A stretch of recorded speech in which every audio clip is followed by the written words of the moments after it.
প্রিয় ছাত্রছাত্রীরা, আজকে আমি তোমাদেরকে এই ভিডিওর মাধ্যমে ক্লাস 9-এর ইতিহাসে যে সমস্ত প্রশ্নগুলো দেওয়া হয়েছে থার্ড সামেটিভের জন্য অর্থাৎ তৃতীয় পর্যায়ের মূল্যায়নের জন্য 8 নম্বর স্কুল পেজ নম্বর 433, সেখানে বিভাগ ক, খ এবং গ এই তিনটি বিভাগের যে সমস্ত প্রশ্নগুলো দেওয়া হয়েছে এমসিকিউ এবং এসইউ টাইপসের প্রশ্ন অর্থাৎ 1 নম্বর এবং 2 নম্বর প্রশ্ন, এই তিনটি বিভাগের সমস্ত প্রশ্নের উত্তর আমরা আলোচনা করবো আজকে এই ভিডিওর মাধ্যমে।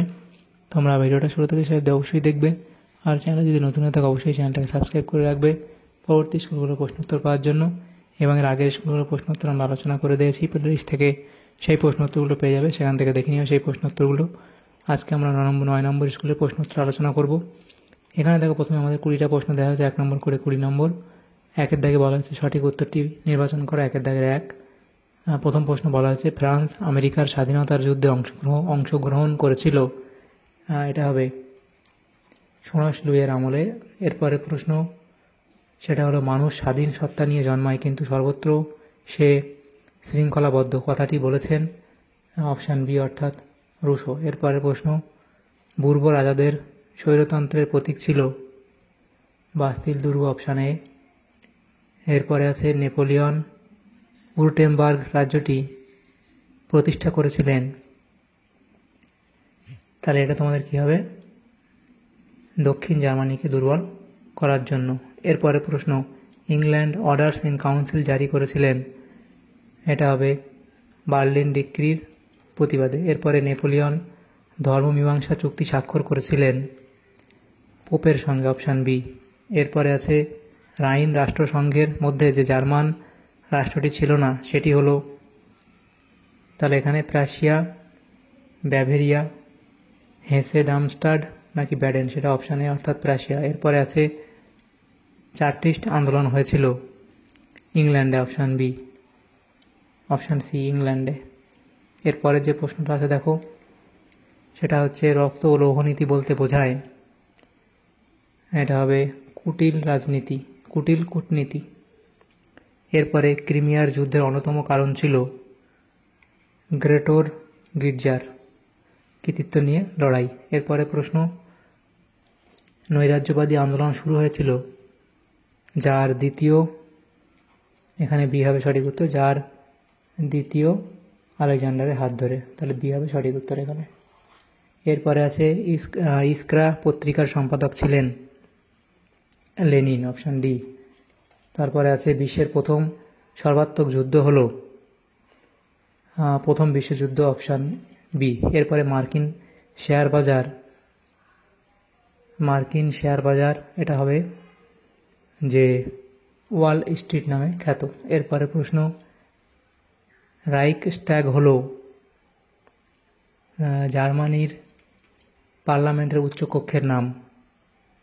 এরপরে প্রশ্ন পটসডাম সম্মেলন হয়েছিল 1945 খ্রিস্টাব্দে, অপশান বি। এরপরে আছে গর্নিকা চিত্রটি অঙ্কন করেছিলেন পাবলো পিকাসো, অপশান বি। এরপরের প্রশ্ন রাশিয়ার জাতীয় আইন সংসদ ডুমা, অপশান সি, ডুমা নামে পরিচিত। এরপরে এরিক ড্রুমন্ড ছিলেন জাতিসংঘের প্রথম মহাসচিব। এরপরে নিরাপত্তা পরিষদের স্থায়ী সদস্য সংখ্যা 5টি, অপশান সি। এগুলো হলো। এরপরে 2-এর দাগের প্রশ্ন কি প্রতিটি উপবিভাগ থেকে অন্তত একটি করে মোট 16টি প্রশ্নের উত্তর দাও। প্রথম উপবিভাগ একে বলা আছে কি ইন্টেন্ডেন্ট কাদের বলা হয় সেটা লিখবে। এরপরে ইউরোপীয় দেশগুলির মধ্যে প্রথম লিখিত সংবিধান কোন দেশের, সেটা হবে পোল্যান্ডের। এরপরের প্রশ্ন সেটা বলা আছে কি ফরাসি জাতি সম্রাট উপাধি কে গ্রহণ করেছিলেন, তাহলে এটা তোমাদের হবে এখানে নেপোলিয়ন বোনাপার্ট। এরপরে প্রশ্ন কি আছে,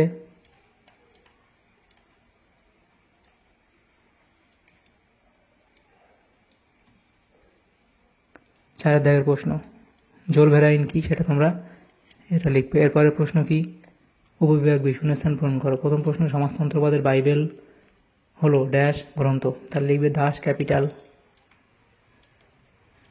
তারপরে প্রশ্ন কি রাশিয়াতে রোমানভ রাজবংশ প্রতিষ্ঠা করেছিলেন, এটা হবে প্রথম মাইকেল রোমানভ। প্রথম মাইকেল রোমানভ। এরপরে মেটারনিক মোরাটোরিয়াম শব্দের অর্থ, তাহলে এটা হবে ঋণ পরিশোধের সাময়িক বিরতি। ঋণ পরিশোধে সাময়িক বিরতি। এরপরে আছে বর্তমান জাতিপুঞ্জের মহাসচিব হলেন, তাহলে এই জাতিপুঞ্জ প্রথম বিশ্বযুদ্ধের দ্বিতীয় বিশ্বযুদ্ধের পরে এই জাতিপুঞ্জটা ভেঙে গিয়ে পরে তৈরি হয় কি জাতিসংঘ। তো সেই জাতিসংঘের যে প্রথম এখন বর্তমানে যিনি আছেন তিনি হচ্ছে অ্যান্টোনিও গুটেরেস।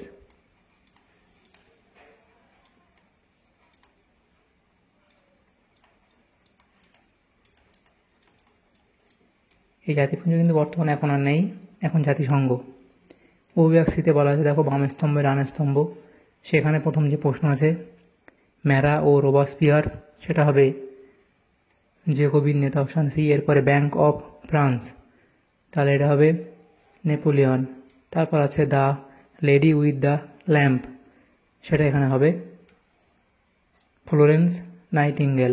এরপরে এপ্রিল থিসিস, সেটা হবে লেনিন। এভাবে মিলিয়ে নেবে বাম স্তম্ভ ডান স্তম্ভ। এরপর উপবিভাগ ডি, সেখানে যেটা বলা আছে প্রথম প্রশ্ন প্রজাপতি রাজা বলা হয় চতুর্দশ লুইকে, এটা এখানে ভুল বলা হয়েছে। এরপরে ডাইরেক্টরি শাসন শুরু হয়েছিল ইংল্যান্ডে, এটাও ভুল বলা হয়েছে। তারপর ন্যায্য অধিকার নীতির মাধ্যমে হল্যান্ডে বুর্ব রাজবংশকে পুনঃপ্রতিষ্ঠিত করা হয়েছিল, এটা মিথ্যা বলা হয়েছে। তারপরে প্রশ্ন চারের দাগের প্রশ্ন কি প্রথম বিশ্বযুদ্ধের পর সম্মিলিত জাতিপুঞ্জ গঠিত হয়েছিল, এটা এখানে ঠিক বলা হয়েছে। এরপরে উপবিভাগ ই, সঠিক ব্যাখ্যাটি নির্বাচন করে। প্রথম বিবৃতি, যার পিটার দ্য গ্রেটকে আধুনিক রাশিয়ার জনক বলা হয়, এখানে ব্যাখ্যা এই সময় সঠিক হবে। তার নেতৃত্বে সোভিয়েত রাশিয়ার আধুনিকীকরণের সূচনা ঘটে। এরপরে বিবৃতি বলা হচ্ছে দেখো ভার্সাই চুক্তির শর্তগুলি জার্মানদের কাছে অমর্যাদাকর ছিল, কারণ ব্যাখ্যা এর সঠিক হবে ভার্সাই চুক্তির শর্তগুলি ছিল একতরফা। এরপরে বিবৃতি বলা হয়েছে বিশ্বের বৃহৎ শক্তিধর রাষ্ট্রনায়কগণ এক আন্তর্জাতিক প্রতিষ্ঠান গঠনের উদ্যোগ নেয়। তাহলে এখানে তোমাদের কোন ব্যাখ্যাটা সঠিক হবে, এটা হবে অপশান এ, সেটা হচ্ছে প্রথম বিশ্বযুদ্ধের ধ্বংসাত্মক রূপ তাদের চিন্তিত করে তোলে। এরপরের প্রশ্ন যেটা বলা হয়েছে বিবৃতি 4 নম্বর বিবৃতি, ইউরোপের দেশগুলির মধ্যে ফ্রান্সে প্রথম বিপ্লব হয়েছিল, ব্যাখ্যায় সঠিক হবে ইউরোপের দেশগুলির মধ্যে ফ্রান্সের অবস্থা ছিল সবচেয়ে খারাপ। এরপরের যে প্রশ্ন আছে দেখো 3 দাগের, নিম্নলিখিত প্রশ্নগুলির সংক্ষিপ্ত উত্তর দাও। প্রথম প্রশ্ন, পোশাকি অভিজাত কাদের বলা হতো, তাহলে পোশাকি অভিজাত কাদের বলা হয় সেটা তোমরা লিখবে। যে সপ্তদশ অষ্টদশ শতকে ফ্রান্সের রাজারা অর্থের বিনিময়ে কিছু প্রশাসনিক পদ বিক্রি করেন। সমাজের তৃতীয় শ্রেণীভুক্ত বুর্জোয়া বা মধ্যবিত্তরা এই পদগুলি নিয়ে অভিজাত হয়েছিলেন, এদের কর্মসূত্রে অভিজাত বা পোশাকি অভিজাত বলা হয়। এরপরে ব্রান্ডসউইকের ঘোষণাপত্রে কী বলা হয় সেটা লিখবে। মেটার্নিক পদ্ধতি কী এবং উষ্ণ জলনীতি কী, নাৎসি দলের বিভিন্ন শাখা সংগঠনগুলি পরিচয় দাও। এপ্রিল থিসিস বলতে কী বোঝো। 1917 খ্রিস্টাব্দের 16 এপ্রিল লেনিন রাশিয়ায় বলশেভিক কর্মীদের সামনে তার যে বিখ্যাত কর্মধারা প্রকাশ করেন তা এপ্রিল থিসিস নামে পরিচিত, অবধি লিখবে। দ্বিতীয় বিশ্বযুদ্ধ কোন দুটি আদর্শের সংঘাত ছিল, ক্যাশ অ্যান্ড ক্যারি নীতি কী। 1939 খ্রিস্টাব্দের সেপ্টেম্বরে দ্বিতীয় বিশ্বযুদ্ধ শুরু হয়। 1939 খ্রিস্টাব্দের নভেম্বর মাসে মার্কিন যুক্তরাষ্ট্র ইউরোপের গণতান্ত্রিক রাষ্ট্রগুলিকে অর্থের বিনিময়ে যুদ্ধাস্ত্র বিক্রি করার নীতি গ্রহণ করে। মার্কিন যুক্তরাষ্ট্রের এই নীতিকে ক্যাশ অ্যান্ড ক্যারি নীতি বলে। এরপরে প্রশ্ন ঠান্ডা লড়াই বলতে কী বোঝো সেটা অবধি লিখবে। তৃতীয় বিশ্বযুদ্ধ কাকে বলে, ক্রিয়া পদ্ধতি গবেষণা কী, সাধারণ সভা কোন কোন ক্ষমতার অধিকারী, স্পেনীয় ক্ষত বলতে কী বোঝো। স্পেনের অভ্যন্তরীণ বিরোধের সুযোগে নেপোলিয়ন 1808 খ্রিস্টাব্দে স্পেনের সিংহাসনে নিজের ভাই জোসেফ বোনাপার্টকে বসান। এতে স্পেনবাসী ক্ষুব্ধ হয়ে পর্তুগাল ও ইংল্যান্ডের সঙ্গে একযোগে ফ্রান্সের বিরুদ্ধে বিদ্রোহ ঘোষণা করে। এই যুদ্ধে নেপোলিয়ন পরাজিত হন ও তার মান মর্যাদা ভুলুণ্ঠিত হয়। তার এই ব্যর্থতা স্পেনীয় ক্ষত নামে পরিচিত। এরপরে প্রশ্ন, ভাদেমিয়ার ঘটনা কী এবং পোড়ামাটি নীতি বলতে কী বোঝো। তারপর ভিয়েনা সম্মেলনের উদ্দেশ্য কী ছিল, তাহলে এগুলো লিখবে।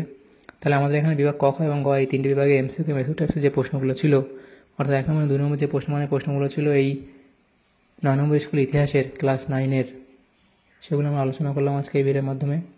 তোমাদের যদি সামর্থ্য উপকার এসে থাকে ভিডিওটা অবশ্যই লাইক করবে এবং বেশি বেশি করে বন্ধুদের সাথে শেয়ার করবে। আর পরবর্তী যে স্কুলগুলো আছে সেগুলোর প্রশ্নোত্তর পাওয়ার জন্য অবশ্যই তোমরা আমাদের চ্যানেলকে সাবস্ক্রাইব করে রাখবে। Thank you, thanks for watching.